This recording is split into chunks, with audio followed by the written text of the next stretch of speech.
ഇനി അഡ്ജസ്റ്റ് കൂടെ ചെയ്യണോ ഞാൻ? ആർക്ക്? നീ കൂടെ ഒന്നും നില്ലേ? ഞാനല്ല. പറഞ്ഞേടാ ഇനി എണ്ണം വിട്ടു. പറഞ്ഞേടാ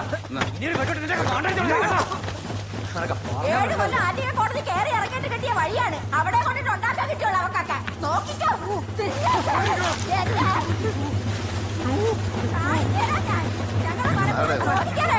അവക്കൊക്കെ എവിടൊക്കെ പെരേടെ കിടക്കുന്നത്. എന്നിട്ട് അവിടെ കൊണ്ടിട്ട് കത്തിക്കാൻ പറ്റോളാ? അവിടെ പറ്റൂല എന്ന് പറഞ്ഞാൽ പറ്റൂല.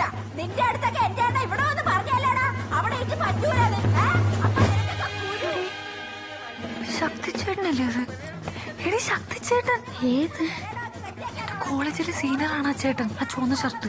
അതിവിടെ പണിക്ക് വന്ന ആരാണ്? അല്ല, ടിറ്റു ശക്തിച്ചേട്ടൻ. ഈ വേട്ടവാളിനുണ്ടോ? എനിക്ക് വയ്യത് ഇതെല്ലാം കൂടി പ്രശ്നമെന്ന് തോന്നണം. ഈ വഴി തന്നെ ഇവര് തന്ന വഴിയല്ലേടി?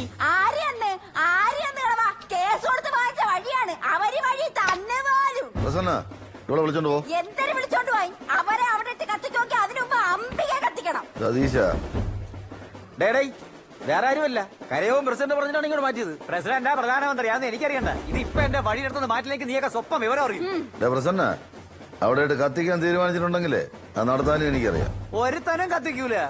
മുരളി അടിയടാവനെ. പിന്നെ മുരളി അണിച്ച് അച്ചി വീട്ടിൽ ഒന്ന് പെറ്റി കിടക്കണം. എവനെ കൊള്ളവർ നിന്നെ പേടിക്കുമായിരിക്കും. എന്നെ അതിന് കിട്ടൂല. നിനക്ക് ആള് മാറിപ്പോയി. പ്രസന്ന ഞാൻ എവിടെ കിടക്കട്ടെ? നിന്റെ അവിടെ വന്നില്ലല്ലോ. ഇതൊരു മരണം നടന്ന വീടാണ്. നീ വെറുതെ ഇവിടെ കിടന്ന് അലമ്പുണ്ടാക്കരുത്. മുരളി ഇനി സംസാരമില്ല, അടിക്കാവനെ.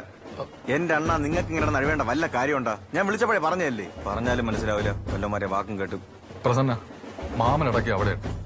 അന്ന് വെച്ച് തെങ്ങ് മുറിച്ചിട്ടാണ് നിങ്ങൾക്ക് ഞങ്ങൾ അവിടെ വഴിയുന്നത്. മാമനെ ഞങ്ങൾ എവിടെ അടക്കിയോ അതിന്റെ അടുത്ത് തന്നെ മാമിയെ ഞങ്ങൾ അടക്കും. അതെന്ത്? മാമന്റെ അടുത്ത് കിടന്നാലേ നിന്റെ മാമി കുറക്കാൻ വരുള്ള. പ്രസന്ന മുരളി അടിയവനെ,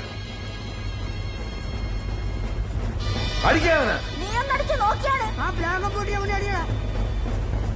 പ്രസിഡന്റ് ആണോ പറഞ്ഞ? അടിയവനെ.